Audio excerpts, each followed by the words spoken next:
はい、こんにちは、菊の湯の村田でございます。伝統的なおかずをやってるわけですけど、おかずと違って副菜もやりたいなと。塩昆布を炊いてみようと思います。だしを取った後の昆布でも十分同じようにすれば炊けますんで、水を使いますから、水を使った場合は冷蔵庫で保管しないと、すぐに、カビが生えます。今日もお酒ばっかりではもったいないんで、酒と水を半々で炊きますけども、そのやり方を、見てください。これそのままの昆布を四角く切ったものですね。それがだいたい大きさが2倍ぐらいになりますから、これぐらいが一回りも二回りも大きくなったらどれぐらいの大きさになるかということですね。入れ物に入れまして、水ですね、酒ですね、腐敗防止のために酢を入れます。でこれで一晩置きますと、大きくなったでしょ。ほら、相当大きくなりましたよね。でこの戻し汁には昆布の出汁がいっぱい出てます。でこれを、鍋に入れて炊くわけですけども、これを鍋に移します。そしてしいたけの戻し汁、これはしいたけ昆布に今日はします。しいたけの戻し汁にはグアニル酸っていううまみ成分があって、昆布はグルタミン酸ですから、グアニル酸とグルタミン酸が合いますとだいたい12倍ぐらいのうまみが相乗するという、しいたけ昆布の方が美味しいんですね。でしいたけ、戻したしいたけ、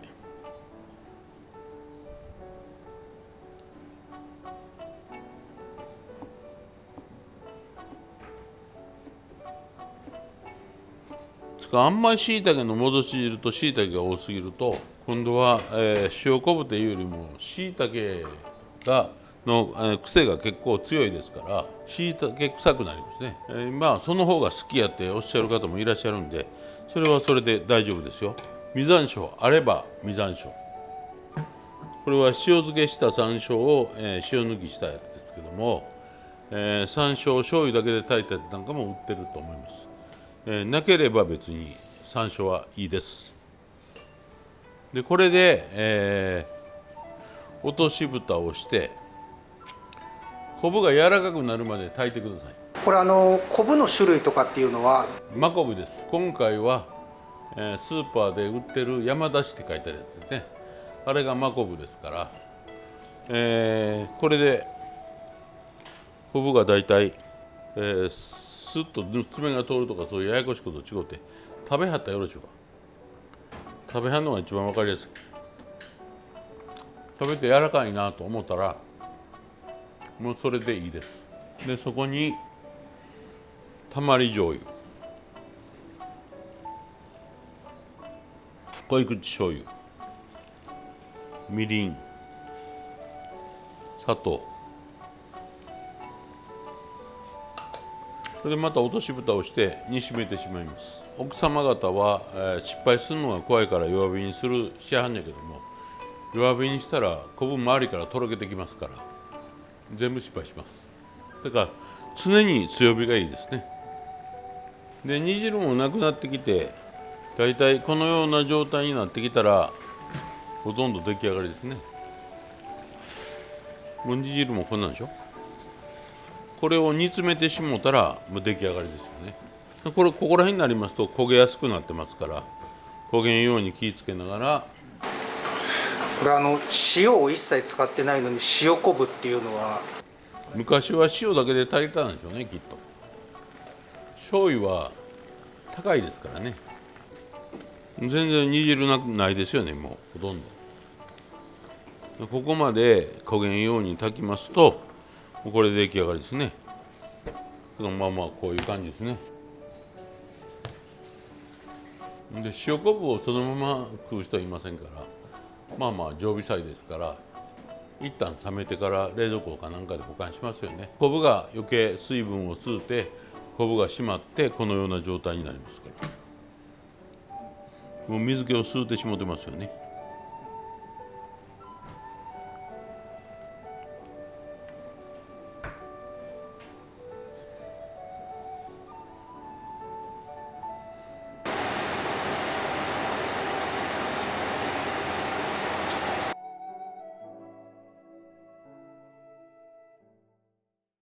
私たち日本人は米のご飯を食べて野菜をおかずに米のご飯を食べる民族です。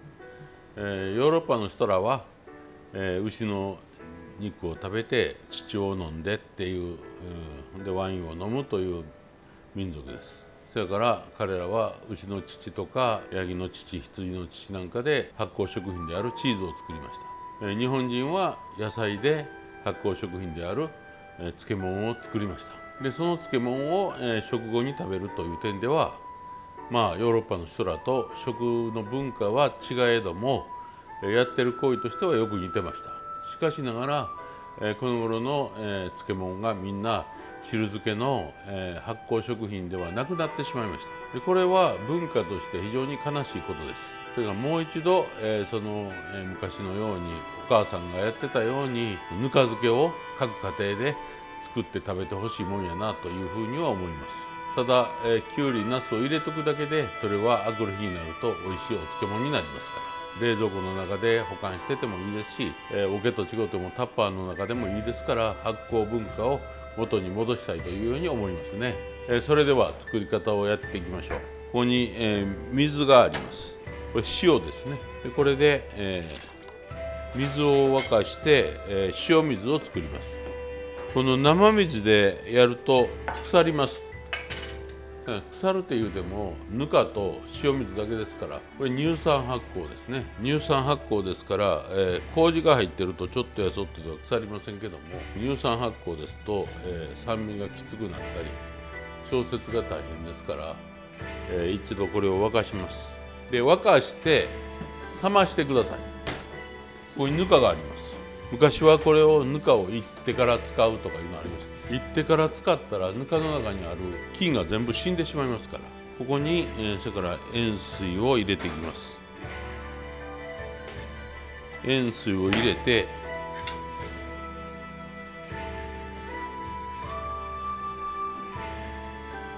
よく混ぜます。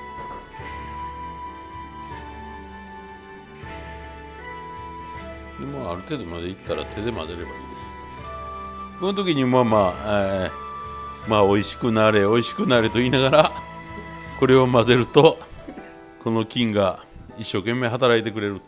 そのうちによってその漬物の味が違うっていうのは、そこにある常在菌みたいなもんが作用してそれぞれの味になってしまう。それが、食の文化としては最ものちゃうという。完全に、下から混ぜると、ここで一回食べてみてください。ぬかですから漬けた後も毎日食べるんですよ。これ米の皮ですから、この時点で美味しい塩加減で美味しいちょうどやわっていう風になってへんもんに物をつけても美味しくなるわけないじゃないですか。ここで唐辛子、鷹の爪ですね。これは異常な発酵を抑えるため、3センチ角の昆布ですね。でこれを、差し昆布って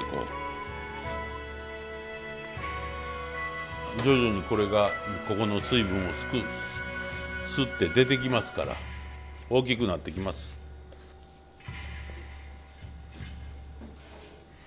これで出来上がったわけですけど、これで最初は水気の多い今やったらキャベツつけるとか大根つけるとかそういうことをやって、だんだんこれが、発酵が進んで美味しくなってきます。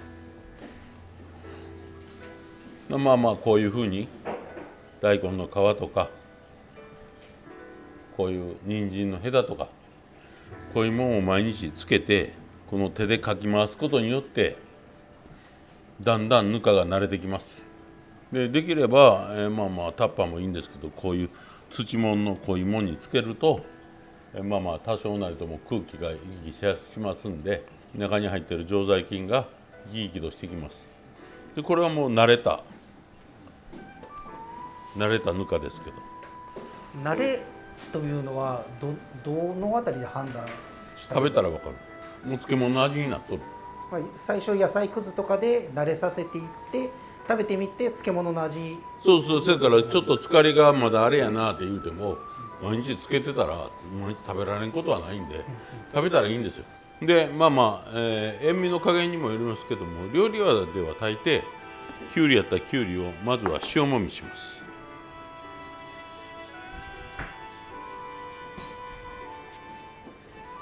こうやって塩もみをしてしばらく置いときます。でナスはこのままでもいいですけど、このままではなかなか疲れへんので、うちでは半分にします。で、この一番太いところへんに1本か2本筋目を入れておきます。でこれみょうばんです。みょうばんを、この皮の方にたっぷりとすり込みます。そうすることによって色がきれいにつけ上がることができます。でこれをこのまま10分ほど置いときます。塩もみをしてこれで30分ほど経ちました。それで、きゅうりはつけます。もう普通につけたらいいだけですから、結構しんなりしてますけども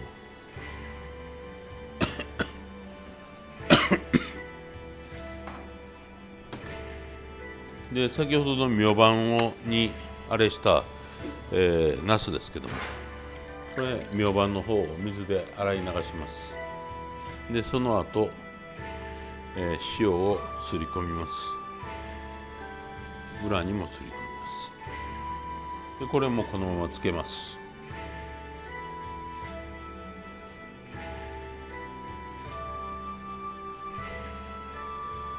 でぬかはこれは毎日食べられんもんは入ってませんので食べてください。で酸味が出てきたら、卵の殻の薄皮だけを取って砕いて中に入れる。そうすると酸味が収まりますから。要はビールとか入れはりますけど、ビールとか入れるといっぺんに発酵してぬかが酸っぱくなります。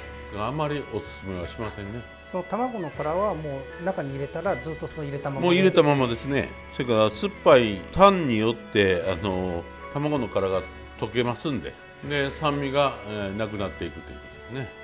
はい、これで、置いときます。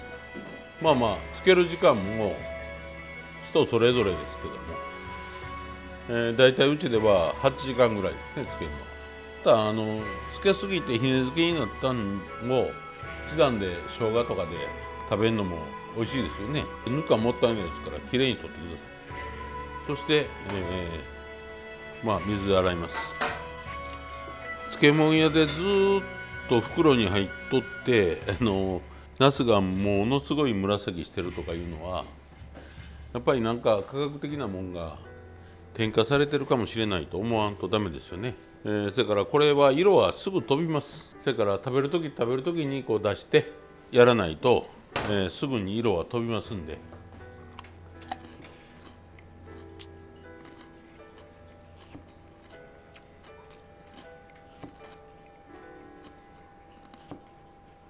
で皮は硬いんで少しだけこの切れ目を入れときます。厨房で毎日その漬物の味を確認されている中で何かちょっとやっぱり違う日とかっていうのはあるもんなんですか？いやもう毎日のように違いますよ。酸味出てきたとかね、ちょっとまだ疲れ浅いな今日のはとかいうのが毎日のようにありますから、やっぱり料理屋に来たら料理屋の漬物っていうのはやっぱ美味しいなっていうね。で品質管理が完璧にできてんなっていうのが料理屋ですから。